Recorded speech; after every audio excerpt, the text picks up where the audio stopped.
ब्रह्ममुरारिसुरार्चितलिङ्गम् निर्मलभाषितशोभितलिङ्गम्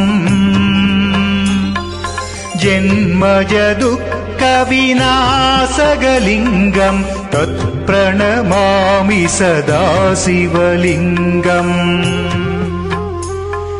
देवमुनिप्रवरार्चितलिङ्गम् कामदकन करुणाकरलिङ्गम्